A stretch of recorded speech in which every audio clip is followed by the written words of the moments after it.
I really fancied lasagna for tea, but I can't be bothered going out to the shops to buy everything that I need to make a proper lasagna. Although, let's debate what a proper lasagna is. So I'm going to make one from the things that I've got around the house. So it's kind of a pasta bake stroke lasagna. I hope that makes sense. So we'll go around the ingredients. Milk, just normal milk for the white sauce. I'm going to be using lard to make the roux, but you can use butter or oil or beef dripping. Margarine a push, but it's not particularly a very natural product, so I wouldn't recommend you use it. Cheap plain flour. I've got some leftover noodles which are all being broken up, which I'm going to use for a layer of pasta instead of lasagna sheets, because I haven't got any lasagna sheets and I can't be bothered making any. And I've also got some half packet of spaghetti, which I'm also going to use as a layer of pasta as well. Homemade beef ragu, which I've preserved and put in jars, which I've had for a while, which I thought that's a good opportunity to use that up. I've got some chicken stock cubes, which I'm going to use to make the white sauce. I've got some Greek style salad cheese, basically a cheap version of feta that's selling in supermarkets. I've got some fresh parsley from the garden. I've got some breadcrumbs which I'm going to use on the top of the pasta instead of cheese.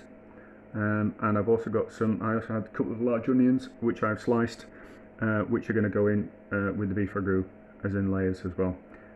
Yeah, the Greek style cheese is going to go as a layer in the centre of the lasagna stroked baked pasta, and I found it to be really kind of quite nice. Parsley I'm going to chop. I'm going to use the stalks as well. I can't see why you wouldn't use the stalks when there's so much flavour in them. And then what I've done with the onions is I've peeled them and sliced them, not particularly very evenly, but what I have done is I've put some salt on them and turned and mixed it a slight bit and left it for 10 or 15 minutes, and what you find is that the liquid starts coming out of the onions, and therefore you don't need to use any oil or fat to cook the onions. They're just going to nicely stew. I'll put them on the back of the stove and they'll stew slowly in their own juices and a little bit of salt, and then I'll add that to the ragu, and that will bulk that out. That'll make it go a lot further. So I think that's it. So I think what we'll do is we'll go, so I don't have to use so many pans. We'll go straight to the cooking of the onions and the making of the roux, and then we'll use that pan to mix the ragu into, so we're not creating more washing up, because there's nothing worse than making lots of washing up. So hopefully it'll just be like a 2-pan and a dish cookery lesson. Hopefully, fingers crossed. We'll see how we go. Quick lesson on chopping parsley with stalks on. I've washed it, so it's nice and clean, got rid of all the bugs from the garden, and I've dried it out a little bit, but it doesn't matter too much because we're only at home. So start from one end, group it all together, and then run your knife. Can't see, will you be able to see? So you're kind of doing that kind of action with your knife, keeping your fingers out the way, slowly moving your hands back as you go. Doesn't have to be too neat. Pinch back again.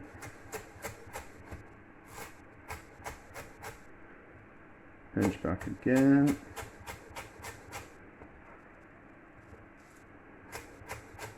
Ooh, actually that doesn't want to be in there. Didn't pick my parsley as well as I should have done. So again.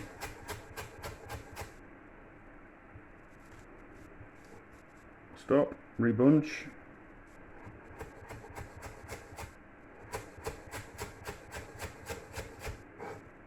You can chop parsley forever and get as fine as you like, but what I do find is that you end up with your board having much more flavour of parsley because you've ground it into your wooden board than your actual parsley itself.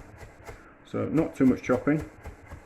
Keep lots of flavour actually in the parsley, rather than transferring it into the chopping board in the form of water, and then a few times across.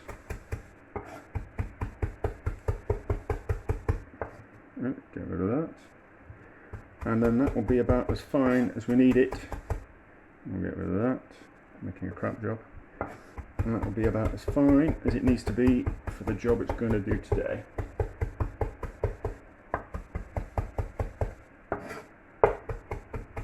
That's fine.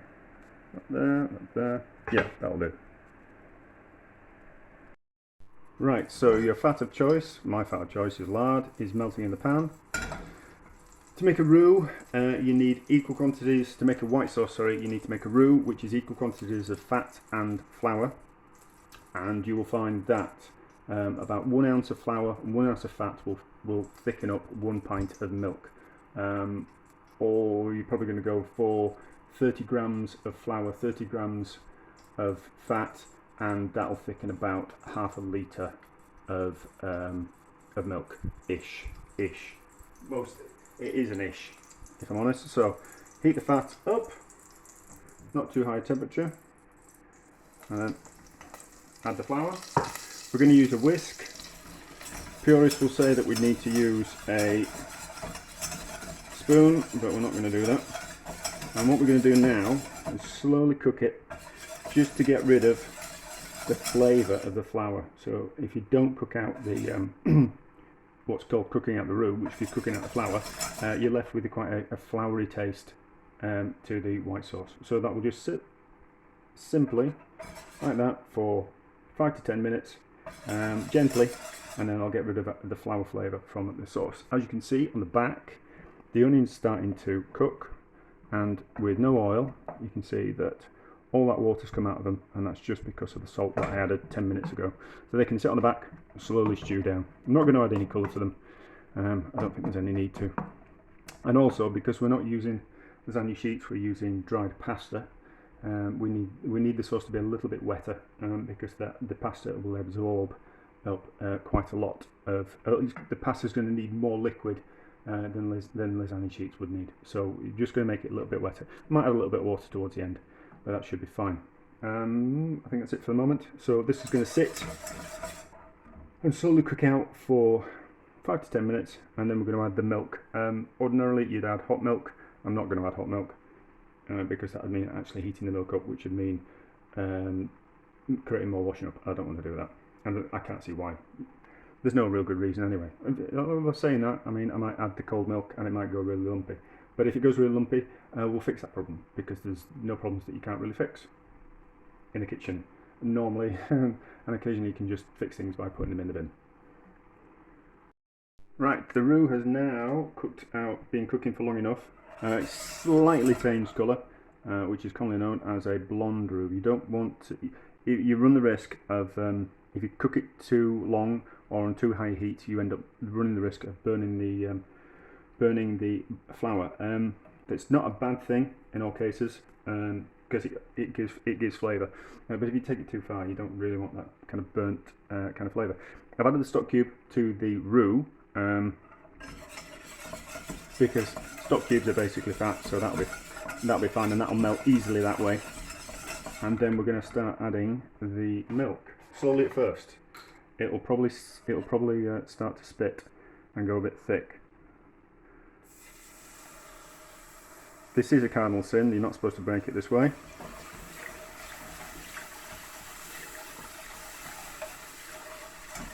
And if it fails, you'll never see this video. So there we go, that's the first slug of milk in there. I just find adding a stock cube to a white sauce just gives it a little bit more flavour. White sauces can be a bit bland.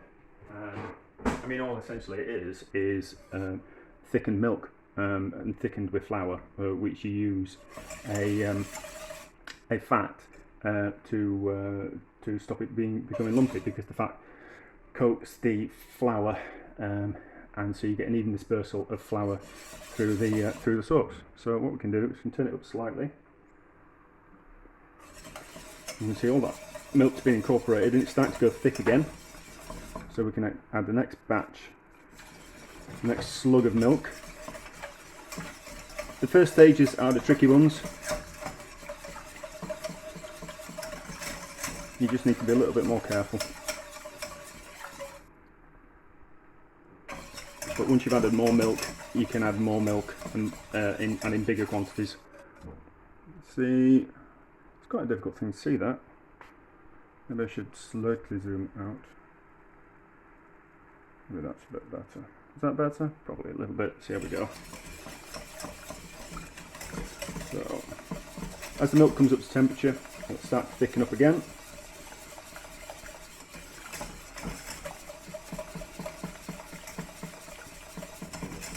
And when it's starting to become thick again, we'll add a bit more milk.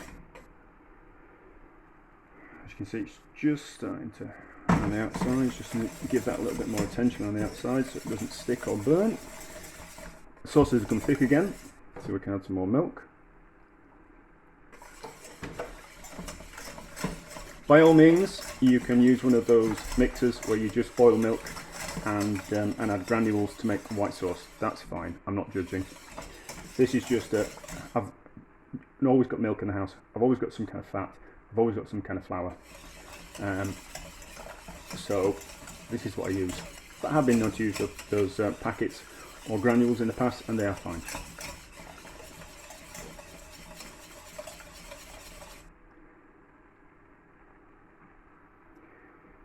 This happens a lot quicker when the milk's warm, because what we're doing is we're heating up the milk as we go, so it's going to take a little bit longer to make the sauce. But I don't know, it takes a little bit longer. In that time I probably could have washed up the pan that I boiled the milk up in, and it would have been quite instantaneous. I don't know, maybe I just don't like washing up, and it depends how you value your time, doesn't it?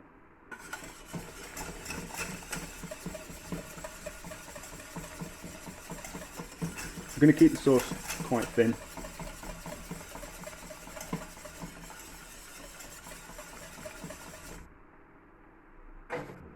Take a bit more.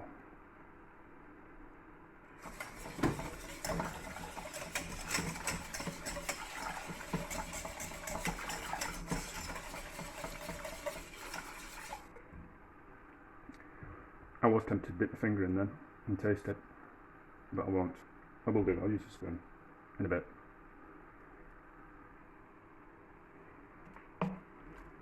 So I am just doing two things at once. I'm cooking onions and doing the sauce at the same time, so my hands might just wave over there, but those onions are in already. So you can see around the edges there, it's starting to bubble again, so it's starting to thicken. I might just get it all hot and then we can see how thick the sauce is.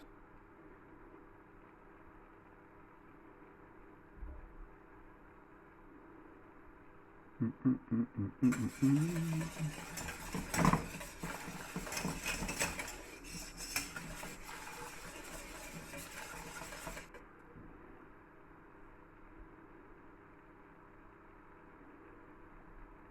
just think this is an alternative way of making white sauce, especially if you've got limited hob space or gas burner space. You kind of need to know how to do things in different ways. So if you haven't got, if all the gas burners are on and you're cooking lots of different things and you haven't got space to heat up some milk to make a white sauce, then it's nice to know that you can just do it in a pan and not heat your milk up. I think it gives you an alternative. And also, I like the idea that rules are there to be broken. You know, I don't think. I think it's important to know how to do things lots of different ways, and as long as you get the result that you want, then there's no right or wrong way of doing things. Right, so we can see it's coming up to temperature, so it'll be boiling. You do need to be careful, because if it's gonna start catching and burning the bottom of the pan, this is the moment that it'll do it. So we'll turn that down. So it's about as thick as I want it to be. I'm not going to add any more milk. I think it's about it. If I need to make a bit more, I have an alternative plan. I think that's about fine. I think that's it. Yeah, so there we go. spoon and we'll quick taste. So that's about as thick as I want. Tastes nice, and that is how you make a white bechamel sauce without having to boil the milk beforehand. No lumps in it, nice consistency, away you go, easy peasy. Right, onions are cooked. As you can see, they are still kind of quite wet, which is fine because we're going to need that liquid to cook the pasta. So that's fine. So we will add the chopped parsley straight into the onions. Probably getting it all over the floor. Fine. And then we're going to use this pan to mix everything in. So this is the homemade ragu, which is I made weeks ago. And it's just been around, so it was beef shin, cooked down with lots of tomatoes and vegetables, and then I shredded it all up, and then jarred it and preserved it, just for something to do. God, that sounds ridiculous, but I just like having things in the house like this that I can pull out the cupboard without having to go out and buy things. And if I'm cooking. If I fancy doing some beef ragu, then I always think to myself I might as well do quite a large batch and jar it up and preserve it, and then it's always there when I need it. Right, so if we mix it all in together, saving a little bit of washing up by doing it this way. We'll taste it. See if it needs any bit more salt and pepper, but I don't think it will because I've already seasoned the onions, and I'm sure I seasoned the beef. A bit of pepper.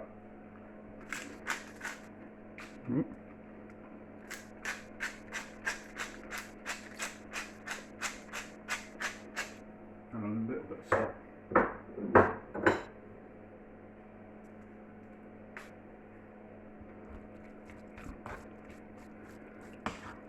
And then I'm going to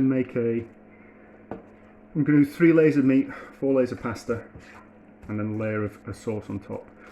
So what I find the easiest thing to do, instead of relying on weighing things out, if I flatten out my beef and onions there, and I divide the pan into thirds, then I know how much meat I'm going to put on each layer. You can add, this is one of those really versatile dishes where you can add whatever you want. So I have onions in the house, so that's why I used onions, but if I had a load of leftover vegetables that weren't really enough to make one dish, so I had some courgettes and some aubergine and a bit of onion, I would have used those and used them all up in this one dish. So it's kind of, but I didn't have those. It's just a case of using up what I had in the cupboard without having to go out and without having to buy anything. I'm having a battle through the supermarkets at the moment and wear masks and all that kind of thing. I don't really want to do that. I just wanted to be at home but still make something nice for my tea. So, first layer. And then we'll do the pasta first. We'll do the spaghetti first, and then I'll carry on talking. So spaghetti is quite that easy. We just need to make sure that it's roughly about the right length, which is fine. And then we're just going to do a single layer of spaghetti on top of the beef, and pretend that's a layer of lasagna, a sheet of lasagna. Doing this using dried, you just have to make sure that you put it in the oven for just that little bit longer, so it's got a chance to soak up and cook the juice from the dish. Like a single layer, fine. Doesn't have to be too neat because the pasta is going to stretch and expand. I think a single layer is just about right. Ordinarily I would just use either the noodles or the spaghetti, but for this experiment and to show you, rather than having to do the dish again with a different type of pasta, I'll do one layer with the spaghetti and one layer with the noodles, and then you can see I've even got some like what they used to call instant noodles, like super noodles, in the cupboard, and they would work just as well if you crunch them up and use those as a layer. They would be lovely. So that's about enough pasta. So another layer of meat.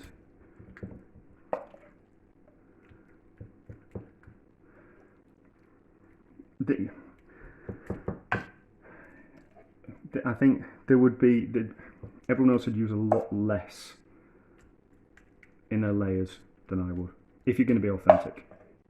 I think the idea of a pasta is it's a way of bulking other things out. So I'm using quite a lot. As you can see, it's quite a wet mixture, but it needs to be with the dry pasta. So that's about enough there. And to be honest, I do like lots of layers of pasta and a little bit of sauce, if I'm honest. But I'm in a bit of a rush because I've got things to do, so this is what we're doing today. So we'll now do a layer of feta.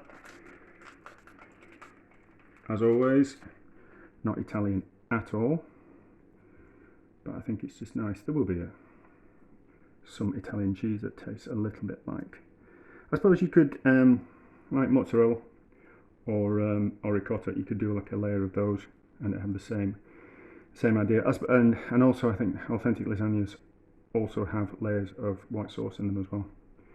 So it's kind of along those lines, but just what I've got in the house. So we'll press down slightly and we can get a flat layer. I'll wash my hands.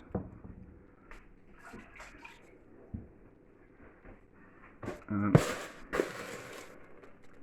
layer of noodles.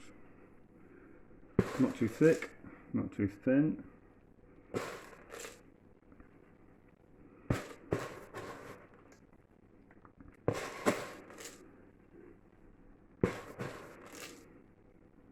They're going to expand as well, so that's fine. So that's about enough. Put there. And the last layer of meat, put it all in and we'll go.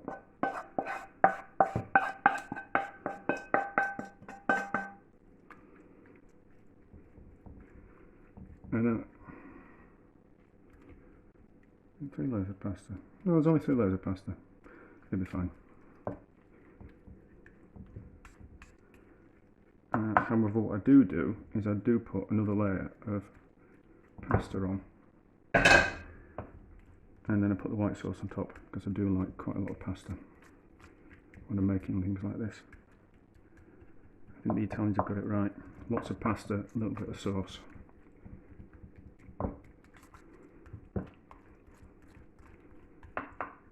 Go, and shall we use noodles or will we use spaghetti? Noodles, because I need using them. Use noodles, and it's easy to put noodles on.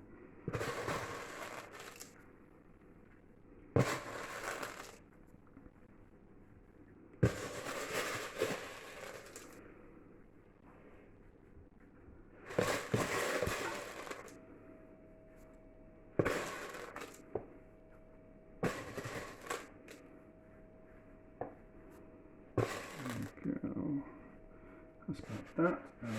Sauce on top.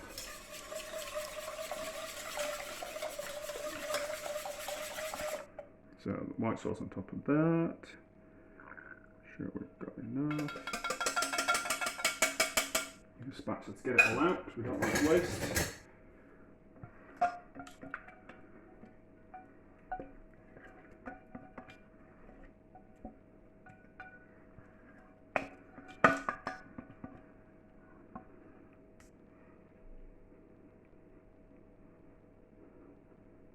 And then what I've done to top it off is I've just got some croutons that I made myself, which I've just smashed up slightly, and I'm going to use those as the topping, which actually is kind of quite authentic. I think probably the most authentic thing about this dish. The Italians do use dried bread on the top of things, and it is known as poor man's parmesan or parmesan. So breadcrumbs on top for a little bit of crunch. And it's just another alternative that you don't always have to put cheese on top of things. And I've got cheese in it, so it's all going to be quite rich anyway, so I don't think. More cheese, would it be a good thing? Yes, it would, but I think I probably need a few more. But that'll do for now. I'll do a few more, and then we'll put it in the oven, and it's going to go in the oven at, well, actually it's going to go in the oven for longer. I'm going to put it in at 100, and I've just got to pop out, so for an hour and a half. So it's going to live in the oven for an hour and a half at 100, and I'll crank it up when I come home and finish the last hour off, half an hour off at like 200. Otherwise, I would say I'd cook it at 180, maybe a little bit less, so it slowly cooks, and then you don't want the top to be brown by the time and not have the pasta cooked on the inside. So it needs a slightly slower cooking as this one. So I would say 150 for an hour, and then crank the heat up, and then to get it nice and crispy on top. But I think that's it. Yeah, just a few more breadcrumbs on top, because I think that's a bit mean. And then it'll go in the oven. And there you go. It's ready. I've tested it. I've stuck a knife in, so I know it's cooked all the way through. I will give you a really good tip when portioning things like lasagna or things that have got melted cheese on top of them. Use a pair of scissors to cut through the cheese on the top or the pasta all the way through, like that. Go down that way as well. I did have a little bit of spare cheese in the fridge, so there is some little scatterings of cheese. I'm not going to use it. I can't imagine I'm going to use it up anywhere else. So I thought I might as well. I'll put it on top of on my tea for tonight. So then the spatula. And I'll lift out, put on the plate, and then we'll move the camera angle. So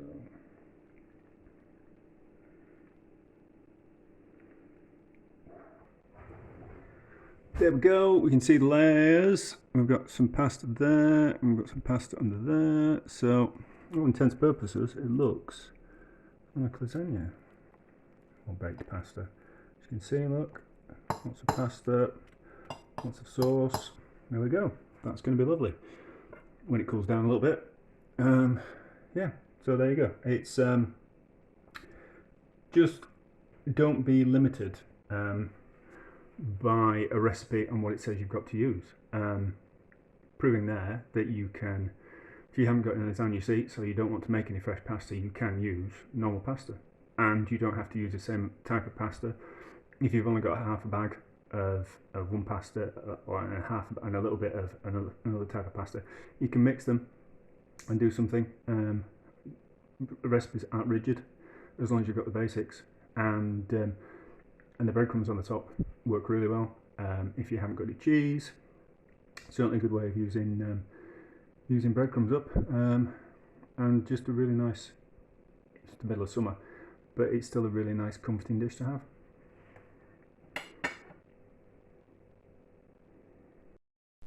I will work out the recipe, so kind of ratios of filling to pasta to topping and how many portions it kind of gives. I reckon there's a good 6 portions there. Family portions, obviously not my family portions because I'm going to eat half of that easily in one go. But I'm greedy and I like food, and I haven't eaten much all day, and I've been out for a walk and I've exercised, so therefore I'm justifying being greedy, of course.